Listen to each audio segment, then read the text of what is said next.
રાધે રાધે, જય સિયારામ. આપણે રૂડીમાનું ચરિત્ર ચાલે છે. એ રૂડીમાના ચરિત્રમાં આપણે વચ્ચે ચર્ચા ચાલે છે દાણીધારની જગ્યાની. આ દાણીધાર કાલાવડથી 20 કિલોમીટર દૂર મુડીલા ગામમાં આવેલું છે. હાલાકી દાણીધારની જે જગ્યા છે એની ચારે તરફ 2-3 કિલોમીટર કોઈ ગામ નથી, એટલે બારોબારની જગ્યા છે, પ્રાકૃતિક જગ્યા છે દાણીધાર. પ્રાકૃતિક સૌંદર્ય તો અમે એનું જોયું, અતિશય સુંદર. એમ આજુબાજુ ગામ નહીં હોવાના કારણે જો દાણીધારની જગ્યા ઉપર કોઈ સાધના કરી હોય તો એ સાધના બહુ ઝડપથી સફળ થઈ જાય. કારણ કે બહુ એકાંતિક જગ્યા છે. સાધુના ભજન માટે તો અતિ ઉત્તમ જગ્યા છે. કારણ કે દૂર દૂર સુધી ગામ નથી ને, એટલે કોઈ માણસો દેખાય નહીં જાજા. હા, દર્શન વાળા આવતા હોય પણ ઈ નડે નહીં, મતલબ એમ. અને આમ પણ ભજન માટે એકાંત અતિશય જરૂરી છે. આવી એકાંતિક ગામની અંદર મંદિર હોય ને તો માણસો બહુ અવર જવર કરતા હોય ને તો એકાગ્રતા ન થાય. પણ દાણીધારની જગ્યા એકાંતિક જગ્યા છે કે જ્યાં એકાંતિક ભજન કરીને મન લગાડવું હોય તો સાધકને બહુ ઝડપથી સિદ્ધિ મળી જાય એવી એકાંતિક જગ્યા છે દાણીધાર. ઈ મેં તો જોયું. મને થોડીક આમ ગામથી બારોબાર પ્રાકૃતિક જગ્યા ગમે. હા, મને ભક્ત સંઘનો શોખ કે ભક્ત આવવા જોઈએ જેથી હરિકથા ચાલુ રહીએ. પણ એવું નહીં કે ગામના જે નકામા માણસો હોય ને ટાઈમ પાસ કરવો એને આવીને બેસી જાય, એવાય નો ગમે પાછા. એટલે દાણીધારની જગ્યા એવી જગ્યાએ આવેલી છે કે અહીંયા આવે તો કોઈ રસિક જ આવે. કારણ કે ગામની બારોબાર છે, 2-3 કિલોમીટર હાલીને કોણ આવે? રસિક કોઈ આવે, બીજા તો આવે નહીં. એટલે એ જગ્યા એવી છે કે જ્યાં આવવા વાળા ખરેખર રસિકો છે, એટલા માટે એ એકાંતિક જગ્યામાં આનંદ આવે. આવી એક સુંદર સરસ, હું તો જોયું હતું દાણીધારની જગ્યામાં ચારે તરફ હરાભરા ખેતરો છે. સરસ ત્યાં દાણીધાર સુધી પહોંચવાનો પાકો રોડ છે. બધી રીતે વ્યવસ્થિત સુંદર જગ્યાએ આવેલી છે. પાછું રોડે બનેલા છે નાના નાના ગામડાઓ સુધી. એટલે તમારે ઇમરજન્સી કોઈ કામ પડે તો 4 વ્હીલ લઈને અથવા 2 વ્હીલ લઈને તમે આજુબાજુના ગામમાં જઈ શકો. એટલે એવું નથી કે જંગલની અંદર છે કે જ્યાં તમને કોઈ વાહન ન મળે કે એવું નહીં. ઇમરજન્સી હોય તો વાહનની પણ સગવડતા થઈ શકે છે અને એકાંતનું એકાંત. એવી એક સુંદર આ પ્રાકૃતિક જગ્યા છે. મને અહીંયા બહુ સાત્વિક આનંદ આવેલો, એટલા માટે જ હું આ બધી ચર્ચા કરું છું. તો હવે આ જે દાણીધારની જગ્યા છે એની સ્થાપના કરવા વાળા હતા નાથજી દાદા, જે ચૌહાણ ક્ષત્રિય હતા.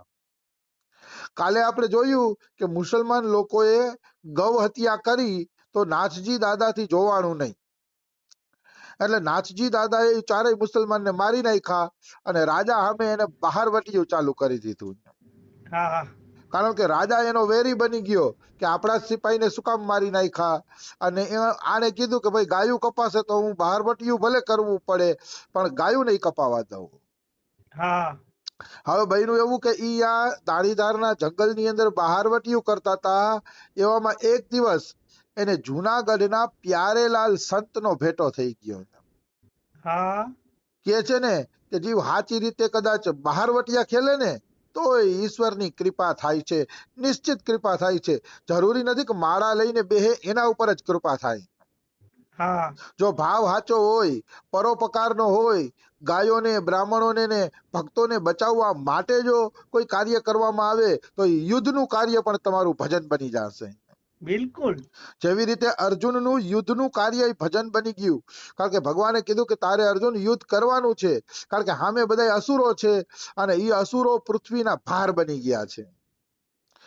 એવા પૃથ્વીના ભાર બની ગયા છે કે એને માયરા વગર છૂટકો નથી. એટલે અર્જુન તું નિમિત્ત બની જા અને એ બધાને હણી નાખી કે એ અસુર છે, પૃથ્વીના ભાર છે. તો અર્જુનને પાપ એટલે ન લાગ્યું કારણ કે પૃથ્વીનો ભાર ઉતારવામાં એને ભગવાનની આજ્ઞાનું પાલન કર્યું. એમ નાથજી દાદા બહારવટીએ હતા, બહારવટું કરતા પણ કોઈ ગરીબોને એને રંજાડતા નહીં. એનું ખાલી રાજા હારે બહારવટીયું હતું કે ભાઈ રાજાના માણસો ગાયુંને કાપશે કે કોઈ હારે અન્યાય કરશે ને તો અમે એને ઠેકાણે પાડી દેશે. એવું એનું બહારવટિયું હતું. તો હાચા ભાવથી કરેલું, પરોપકારના ભાવથી કરેલું યુદ્ધ પણ ભજન બની જાય છે.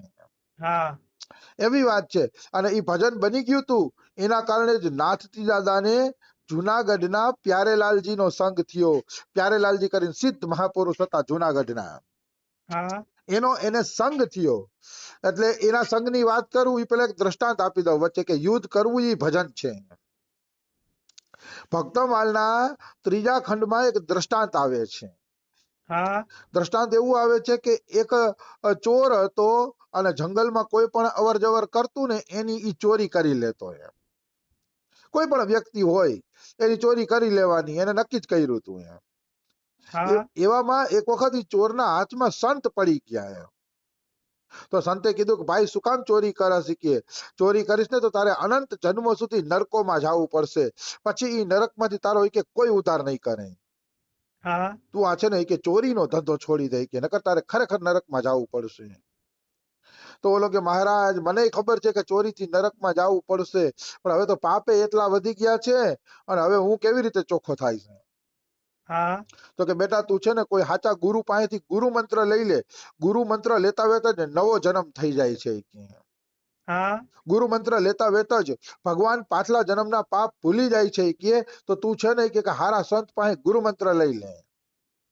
તો કે તો મહારાજ તમે જ ગુરુ મંત્ર આપી દો. કે આમે તમે મારા હાથમાં ચડી ગયા છો, કે તો તમે જ ગુરુ મંત્ર આપો, મારે ક્યાં બીજા સંતને ગોતવા જાવા. કે હા અને મને એવી પરખ નથી કે હું કોઈ સંતને ગોતવા જાવી. કે તો તમે જ મને ગુરુ મંત્ર આપો. તો ઓલા સંતને ગુરુ મંત્ર દેવો નતો, કારણ કે સંત હોશિયાર હતા. એને ખબર હતી કે કોઈ જીવને ગુરુ મંત્ર આપીએ ને તો એના પાપ આપણી ઉપર ઉપાડવા પડે છે. હા ગુરુ બનવું હેલું નથી. ગુરુ જયારે શિષ્યનો સ્વીકાર કરે છે ને ત્યારે શિષ્યના પાપ તાપ, એની ભૂલ ભ્રાંતિ જે કાંઈ હોય ને એ ગુરુએ ઉપાડવી પડે છે. એટલે ઓલા સંતને દીક્ષા નહોતી દેવી. એને ખબર હતી કે આ તો અતિશય પાપી છે, આના પાપ કોણ ઉપાડે? હા એટલે એને ગુરુ દીક્ષા દેવાની ના પાડી દીધી. એટલે નાય નો પાડી. ના પાડે તો ઓલો ચોર હતો, વળી મગજ ફરેલો હતો. એટલે એને ના નો પાડી. એમ કીધું કે બેટા એક કામ કર, તું હું તને આ લાકડીનું ઠૂઠું આપું છું. આ લાકડીનું ઠૂઠું જયારે લીલું થઈ જાય ને, કે એમાંથી પાંદડા નીકળી જાય ને, ત્યારે તું મારી પાસે આવજે, ત્યારે હું તને દીક્ષા આપી દઈશ. હા તો કે પણ ગુરુજી આ લાકડાનું ઠૂઠું લીલું કેવી રીતે થશે? તો કે ભારતના જેટલા મોટા મોટા તીર્થો છે ને એ બધાય તીર્થોમાં તું સ્નાન કરવા જાય. કે એ તીર્થોમાં સ્નાન કરતા કરતા જેમ જેમ તારું પાપ ઓછું થશે ને એમ એમ આ લાકડું છે ને લીલું થતું જશે. હા આ સંતે આવો આઈડિયો એટલે કર્યો કે લાકડાનું ઠૂઠું લીલું થવાનું નથી અને આ કોઈ દી મારી પાસે આવવાનો નથી. હા આવું એને બાનું કરી દીધું. પણ ઓલા ચોરની સાચી શ્રદ્ધા થઈ ગઈ હતી. શ્રદ્ધાની જીત છે. વાહ તમારી કોઈ સંતમાં શ્રદ્ધા થઈ જાય તો સંત થોડો કઈ નબળો હશે તો ભલે રહ્યો, પણ તમારી જો સાચી શ્રદ્ધા હશે પાર નીકળી જશો. હા શ્રદ્ધામાં કમી ન હોવી જોઈએ. બિલકુલ. શ્રદ્ધા સાચી હોય એટલે જીવ પાર નીકળી જાય છે નિશ્ચિત, એમાં કોઈ એટલે કોઈ શંકા નથી. તો આની આમાં સાચી શ્રદ્ધા હતી. તો કે હું ગુરુજી લાકડાનું ઠૂઠું લીલું કરીને તમારી પાસે આવી શીખે, તમારું સરનામું બતાવો. એટલે સંતે સરનામું બતાવી દીધું, ફલાણી ફલાણી જગ્યાએ હું રહું છું. એ કહે. હા અને આ તો લાકડી લઈને ચોર તીર્થ યાત્રા કરવા નીકળ્યો. તો તીર્થયાત્રા કરવા નીકળ્યો ને તો એક ગામની અંદર રાત પડી ગઈ. હા રાત પડી ગઈ એટલે ગામની અંદરથી ભિક્ષા માંગી લીધી, ભિક્ષા જમી લીધી અને બારોબાર ગામે વડલાનો ઓટલો હતો ને, એ વડલાના ઓટલા નીચે ઈ હુવા બેઠા. હા વડલાના ઓટલા નીચે સુવા બેઠા ને તો અહીંયા 5 ચોર નક્કી કરતા હતા કે આજ રાતે ગામને હળગાવી દેવું છે. હા અને ગામને હળગાવીને ગામવાળાની જેટલી ધન સંપત્તિ જે કાંઈ છે ને એ લૂંટી લેવું છે આપણે. એવું 3-4 ચોરો બેહીને 5 ચોર બેહીને નક્કી કરતા થાય. એટલે આ ચોરને શું થયું કે આમે મેં કેટલાય જણાને માર્યા છે. કે હવે 5 બીજું શું? કે 5 જણાને મારી નાખું, નકર આ આખા ગામને હળગાવી દેશે, આખા ગામને લૂંટી લેશે. કે તો એક કામ કરું, કે આ 5 પૂરા કરી દઉં એટલે ખતમ વાત થઈ જાય. એટલે ઓલો હા ચોર છે ને ઓલી હુકાયેલી દાંડી હતી ને દાંડી લઈને તૂટી પડ્યો અને થોડીક હા વારમાં તો 5 રામ શરણ કરી દીધા. 5 જણા રામને શરણે. મારી નાખ્યા પાંચે પાંચ જણાને ઓલાએ. હા તો પાંચે જણાને મારી નાખ્યા ને તો ઓલી હુકાયેલી લાકડી હતી ને એમાંથી કોટા ફૂટી ગયા અને એક જ ગાયે પાંદડા ઉગી ગયા. હા કોટા ફૂટી જાય છે અને હરાભરા પાંદડા લાકડીમાંથી ઉગી જાય છે. ચોર કે આ લે કે આ તો તીર્થમાં જવું ન પડ્યું કે આ તો લાકડી લીલી થઈ ગઈ. વાહ એટલે એ તો દોડતો દોડતો બીજે દિવસે ગુરુજી પાસે ગયો અને ગુરુજીને કીધું લ્યો ગુરુજી આ તીરથમાં જવું ન પડ્યું, જુઓ લાકડી લીલી થઈ ગઈ. તો ગુરુજી કે ભાઈ લાકડી કેમ લીલી થઈ ગઈ, તીરથમાં તો તું ગયો નથી, કેમ થઈ ગઈ? એટલે એને આખી રાતની ઘટના કીધી કે ગુરુજી આ રીતે મેં છે ને 3-4 જણાને રામ શરણ કરી દીધા ને એટલે લાકડી લીલી થઈ ગઈ કે. તો કે અચ્છા બેટા તારું નિષ્કામ કર્મ થઈ ગયું, ભલે તે 5 જણાને માર્યા પણ આખા ગામની ભલાઈ માટે 5 જણાને માર્યા છે એટલે ભગવાન તારી ઉપર પ્રસન્ન થઈ ગયા છે હા અને આ તારી લાકડીને લીલી કરી દીધી છે. અને પછી ઓલા સંતે એને ચેલો બનાવી લીધો.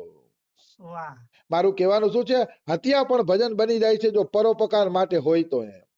હા દેશનો સિપાહી જેટલા દુશ્મનને મારે છે ને એટલી જ એની પ્રશંસા થાય છે કે આણે આટલા દુશ્મનને મારી નાખ્યા. હા શું કામ ભાઈ? એ તો ખૂન કરે છે તો પ્રશંસા શું કામ? તો કે દેશની રક્ષા માટે કરે છે. બિલકુલ એટલે હત્યા પણ ભજન બને છે જો એ પરોપકાર માટે હોય તો. અને ગીતાજીના 18મા અધ્યાયમાં ભગવાને કીધું છે કે ન અહંકૃતો ભાવો બુદ્ધિર યસ્ય ન લિપ્યતે. ન અહંકૃત, મને થોડોક શ્લોક યાદ તો નથી પણ જેને અહંકારની ભાવના નથી અને જેની બુદ્ધિ કોઈ કર્મમાં લેપાયમાન નથી થતી તો હત્વાપી સ ઈમાન લોકાન ન હંતી ન નિબધ્યતે. ભગવાન કહે કે આખા સંસારની હત્યા કરી નાખશે ને તો એ હત્યાના પાપમાંથી લેપાયમાન નહીં થાય. હા 18મા અધ્યાયમાં ચોખ્ખું ભગવાને કીધું છે. હત્વાપી સ ઈમાન લોકાન ન હંતી ન નિબધ્યતે. એ હત્યારોય નહીં ગણાય, નિબધ્યતે એટલે ઈ બંધાશે પણ નહીં. હા ભલે આખા સંસારની હત્યા કરી દઈએ પણ જોવાનું એટલું જોઈએ આપણો સ્વાર્થ ન હોવો જોઈએ, બિલકુલ ભાવના પરોપકારની હોવી જોઈએ તો જ આ છૂટછાટ મળે છે, નહીતર મળતી નથી એમ. હા અને ગીતા પ્રેસ વાળાએ એમાં ટીકાઈ કરી છે સરસ મજાની. ગીતા પ્રેસ વાળાએ એની અંદર ટીકા એવી કરી છે કે પાણી, અગ્નિ અને હવા આના દ્વારા કેટલાય જીવજંતુ મરતા હોય છે કે પણ હા આને હે ને દોષ નથી લાગતો. માનો પાણીમાં બાઢ આવી તો એ કેટલાય માણસોને તાણીને લઈ જશે, કેટલી વસ્તુઓને તાણીને લઈ જશે, કીડા મકોડા જીવ જંતુ બધાના દરમાં એ પાણી ઘૂસી જશે અને અનેક પ્રકારના કીડાય મળી જશે. એ પાણીની અંદર તો પાણીને અપરાધ નથી લાગતો. શું કામ? તો કે પાણી પરોપકારનું કામ કરે છે. સંસારને જીવવા માટે પાણી જરૂરી છે એટલે પાણી દ્વારા થોડાક પણ ખરાબ કર્મ થાય છે તો ભગવાન એની ગણતરી લેતા નથી. હા એવી રીતે અગ્નિ, તમે અગ્નિ બાળો, હળગાવો, ચૂલામાં રસોઈ કરો તો કેટલાય જીવડા એમાં પડીને મરી જાય છે અગ્નિની અંદર, તોય ભગવાન એનો દોષ લેખતા નથી કારણ કે અગ્નિ સંસારના ટકવા માટે જરૂરી છે. હા સંસાર અગ્નિ ને પાણી ને વાયુથી ટકેલો છે એટલે ઈ પાણી, અગ્નિ ને વાયુ ઈ પરોપકારના કામ કરે છે, સંસારને ટકાવે છે. એટલે એના દ્વારા જે હત્યાઓ થાય છે, જે ભૂલ થાય છે, ભગવાન એને ગણતરીમાં લેતા નથી. એવી જ રીતે જે પરોપકારી મનુષ્ય છે, જે અર્જુન જેવો મનુષ્ય છે પરોપકારી, એના દોષ ભગવાન જોતા નથી. એ હત્યા કરે તોય ભલે, ભજન કરે તોય ભલે અને ન કરે તોય ભલે, એના દોષ ભગવાન જોતા નથી કારણ કે એ પરોપકારી મનુષ્ય છે. એટલે આ સ્વાર્થના કારણે જ બંધન છે ભાઈ. સ્વાર્થથી કરેલું ભજન પણ બંધનકારક છે અને નિષ્કામ ભાવે કરેલું યુદ્ધ પણ કલ્યાણકારી છે. જો સ્વાર્થના કારણે તમે ભજન કરશો ને તો તમને સ્વર્ગ મળશે કારણ કે તમે સ્વાર્થથી ભજન કર્યું કે આ ભજનનું ફળ મને મળે તો એનું ફળ સ્વર્ગ તમને મળી જશે. તો સ્વર્ગ મળ્યું એટલે એ ભજન બંધનકારક થયું કે નહીં? અને અર્જુનની જેમ નિષ્કામ ભાવે કોઈ યુદ્ધ કરે છે તો યુદ્ધ કલ્યાણકારી બને છે, એમાં કોઈ એટલે કોઈ શંકા નથી. આ કર્મયોગની વાત છે, કર્મયોગનું તત્વ રહસ્ય છે. પણ આ ભક્તિ યોગી આમાં ઉલરશે વળી કે આમાં યુદ્ધની શું જરૂર છે ને યુદ્ધ ભક્તને કરવાનું હોય નહીં ના તેને. તો હા ભક્તની વાત સાચી છે પણ મારે તો જ્ઞાનયોગ, કર્મયોગ, ભક્તિયોગ ત્રણેયની વાતો કરવી છે. એટલે જે રીતે જીવને સમજાય એ રીતે તત્વજ્ઞાન પકડી શકે એમ. હા એટલે હું તો ત્રણેય પક્ષની વાત કરું છું. મને તો બધી પ્રકારની વાતો કરવી ગમે, ખાલી ભક્તિ યોગની જ નથી ગમતી એટલે હું બધી વાતો કરું છું એમ. હા આવી વસ્તુ છે. તો સમય થઈ ગયો છે. નાથજી દાદા કઈ રીતે હજી ભક્ત બને છે પ્યારેલાલજીના સંગથી એ કાલે લઈ લેશે, કારણ કે આજે અહીંયા આપણે પહોંચી ન શક્યા, પણ કાલે લઈ લેશે. હા. રાધે રાધે, જય સિયારામ. રાધે રાધે.